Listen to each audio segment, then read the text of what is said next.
this is Sang Sibi from Censor Steam. If you're planning a trip to Cambodia, I suggest you avoid it if possible. Crimes targeting Koreans are continually happening in Cambodia. It's so serious that the Ministry of Foreign Affairs of Korea now advises against visiting. Today I'll discuss this in detail. Let's begin. Crimes against Koreans in Cambodia have been occurring frequently. Here are some recent cases. On September 21st in Boyong Keng Keng, Cambodia's busiest area, 4 Chinese nationals and 1 Cambodian kidnapped a Korean man in his 50s after he left a cafe and returned to his car. They tortured a Korean man in his 50s. A cafe security guard reported the incident to the police, who during their investigation caught the kidnapper attempting to steal the Korean man's car and arrested him immediately. Police barely rescued the Korean man and reportedly found a handgun during the arrest. Some Koreans also commit crimes in Cambodia. On September 25th, it was confirmed that 3 Korean men in their 20s to 40s committed online fraud targeting other Koreans. Cambodian police raided a Phnom Penh apartment and arrested 48 people. It was confirmed that 3 Koreans were the main culprits, while the other 45 were victims forced to join the fraud. The victims included 30 Koreans as well. Some people gave acquaintances to Cambodian crime groups who often kidnap and force victims into crimes like voice phishing. Currently, the crime industry in Cambodia is growing rapidly. According to a recent report released by MNST yesterday, 53 large-scale scam operations and dozens of suspicious locations have been identified in Cambodia.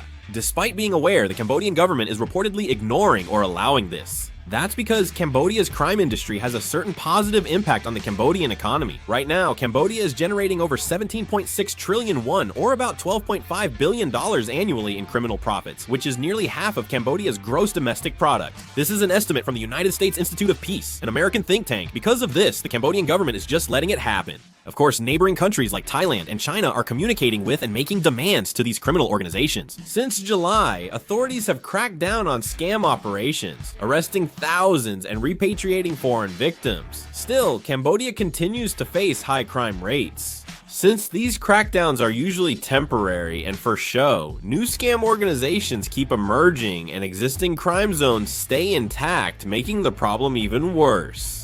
Above all, the most shocking fact is that in recent years, crimes targeting Koreans have increased exponentially. The Ministry of Foreign Affairs has clearly shown the seriousness of the situation. In 2021, only 4 Koreans were detained or kidnapped in Cambodia.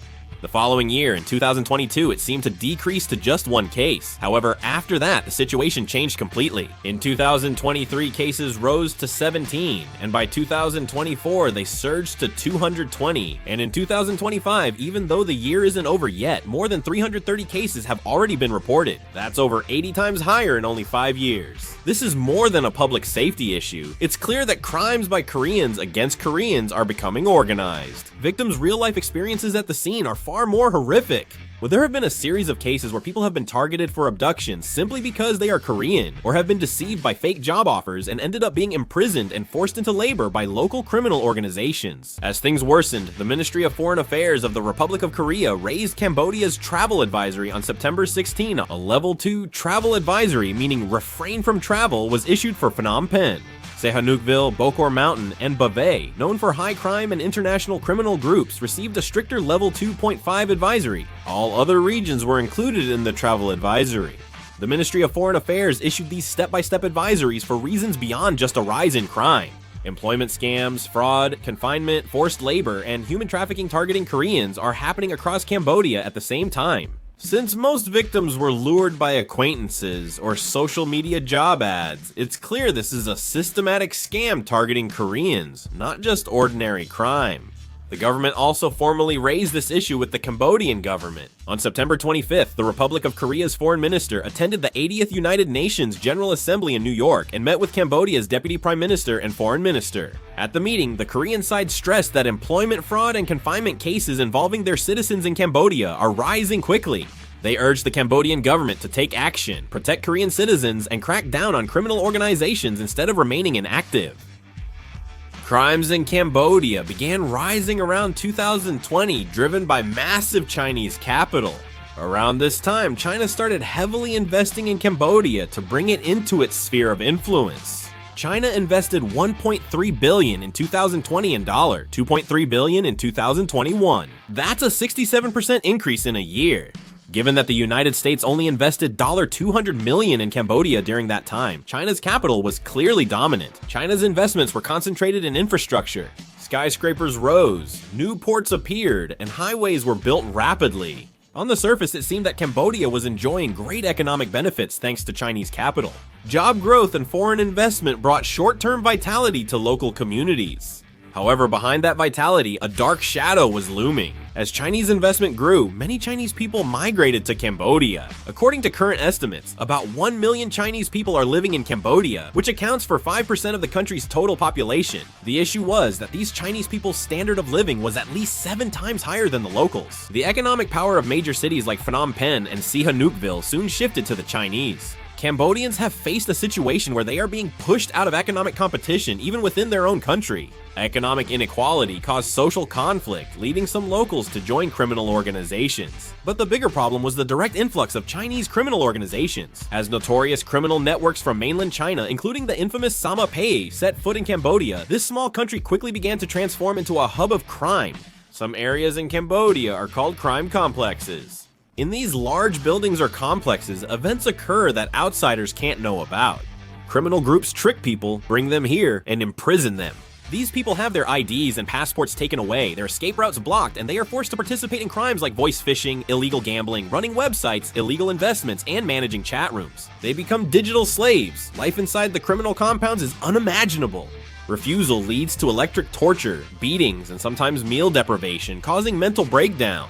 People who try to escape and get caught often suffer worse pain. In this way, the organization uses people as mere tools for crime and generates huge illegal profits in the process. What's even more shocking is that this criminal industry has already become a huge part of Cambodia's economy. International human rights organizations report that almost half of Cambodia's gross domestic product comes from illegal industries. These criminal complexes are international cartels involving major Chinese mainland corporations, the triads, and local power elites, not just simple crime groups. There are ongoing suspicions the ringleader is linked to top Chinese officials. In Cambodia, these criminal complexes almost operate as extraterritorial zones. Police or military can't easily enter, and even if they do, they can't control the criminal organizations inside. Because some ruling class members already profit, crackdowns are often half-hearted. These criminal groups mainly attract people by promising overseas jobs. After being lured by promises of good jobs and high income to Cambodia, their passports are taken and their freedom lost. There are quite a few Koreans among the victims as well. Some have already been unable to return, and even at this very moment, there is a high possibility that they are trapped somewhere.